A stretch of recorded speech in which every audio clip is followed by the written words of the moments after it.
Hello, we're going to show you how to put down some Lifeproof flooring. It's pretty simple and it's great stuff. It's waterproof, it'll last forever.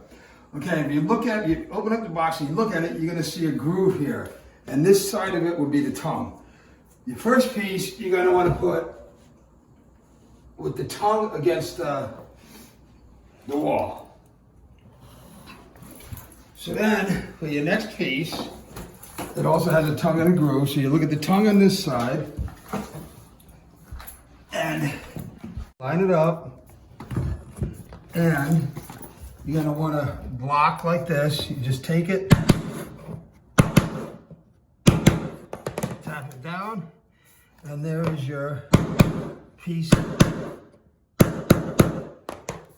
going in right there. So that's good.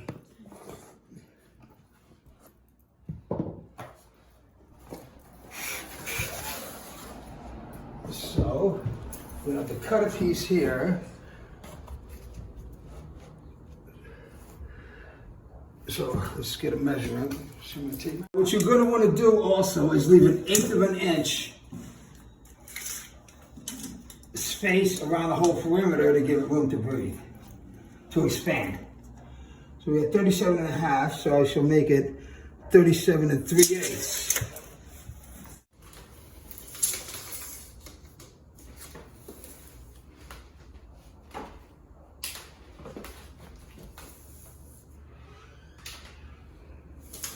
My phone down?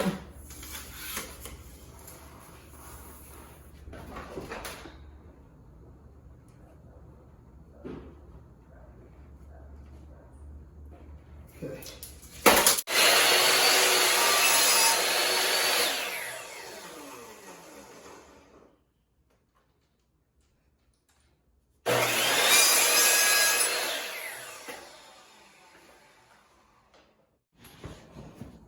No, hold on. You have to like show it how, like, you know, there you go, and it's right there. Want to make sure it's lined up perfect. Okay. Right there? Right.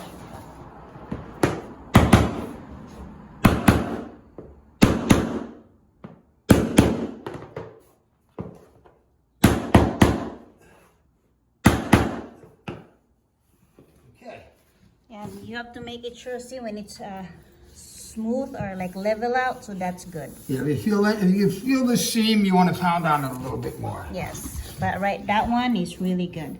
So you don't want to put a full piece in there because you don't want the seams all lined up. You want to stagger them. So I'll take this out and cut it. And it doesn't matter how much. So you want to do the same thing as you did on the end, but it's on the side. I'm going to line it up. Get it down.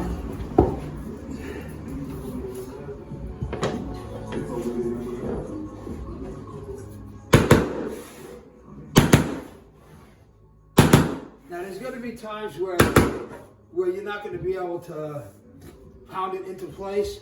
So this here will do the same, or actually you use this too. Just turn this over. See the grooves on there? It's lined up. It's set up for this. You turn this over and pound on it this way to tighten it up.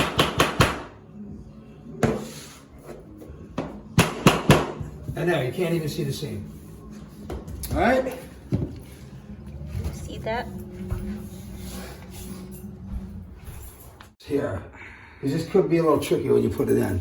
But as long as you get it lined up here, get it lined up there so it's over that lip, and we get her in there, we should be good.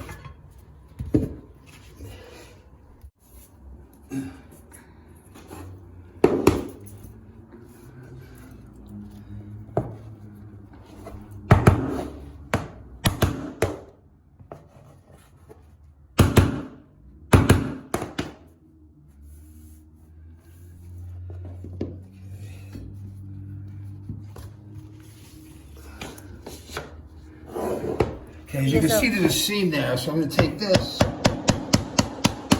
See how that pounds in there, like that? And get rid of the gap. And that's how you know it's in there good. I need to pound this more. Hold on, this came on a little bit. Okay. Now,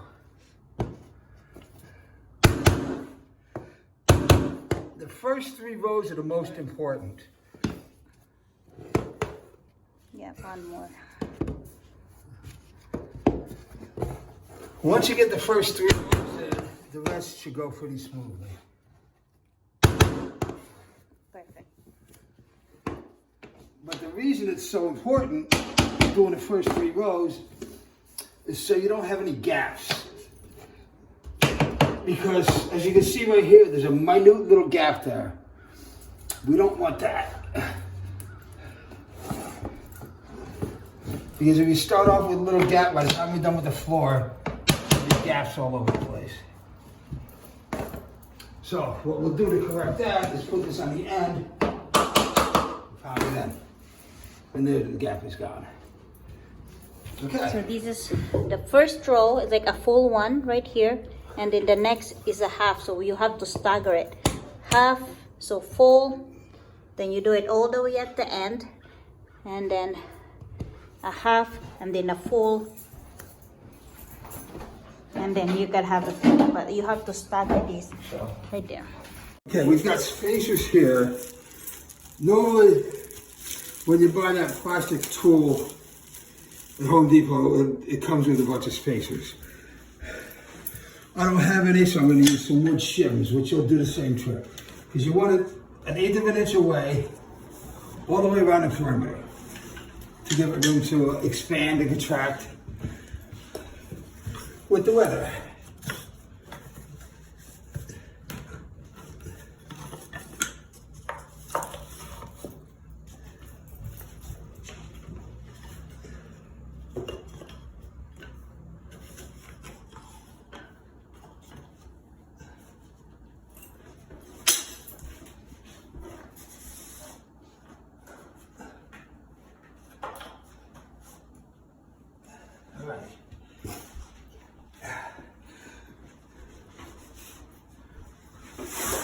Okay, one of the good things about this type of flooring is you don't need any type of underlayment whatsoever.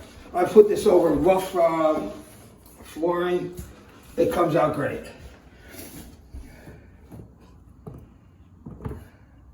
And once you get the 3rd row on, the rest will go down pretty easily.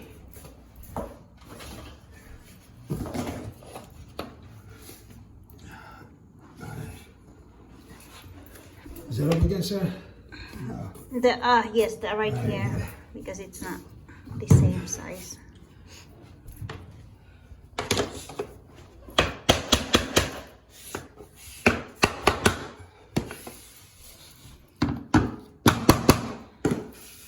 Very nice.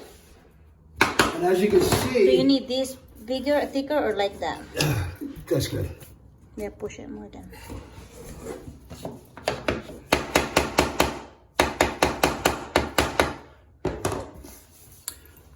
Okay, now as you can see, on the 3rd row, we have a seam right here, and everything's tight here and tight there. That's what you want. You get 3 rows like that, the rest of the floor should come out very nice. But if you start with a gap right here anywhere, the floor is going to it's just going to get worse and worse as you go. That's why it's so important to get the first 3 rows down tight.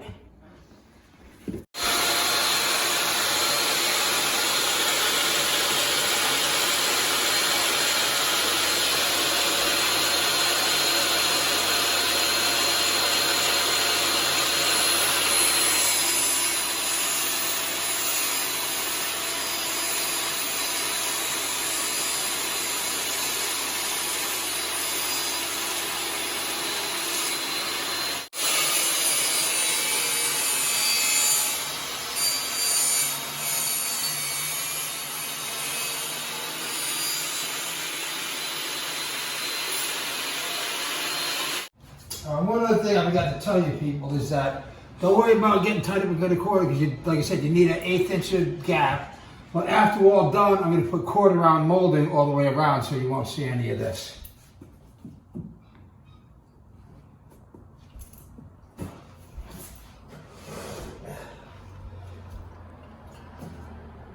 Where's my hammer?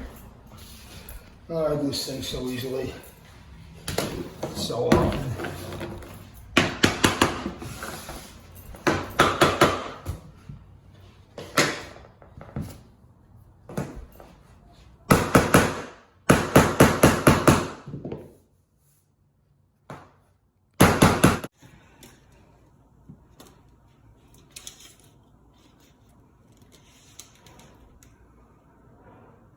We'll go in 4, actually we'll go this way.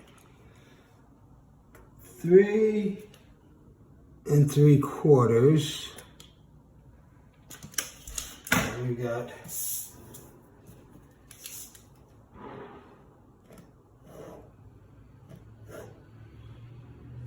3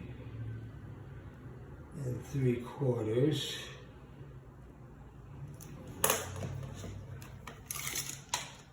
To 5 1/4. 5 1/4.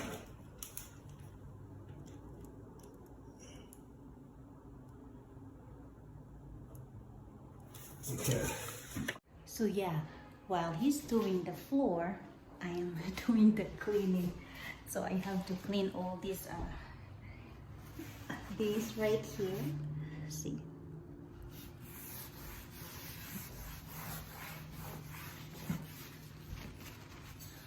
I have to clean all the walls.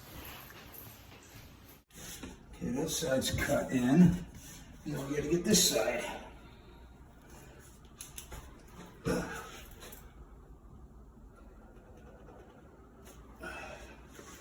There, and we will go to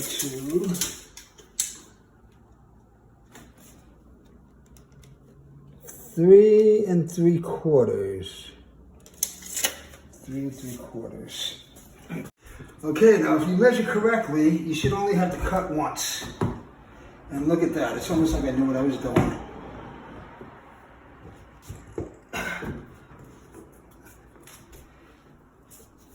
All right, nice.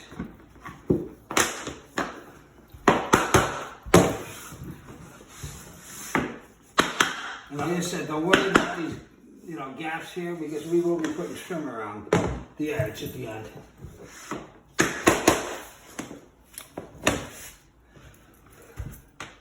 All right, let's start.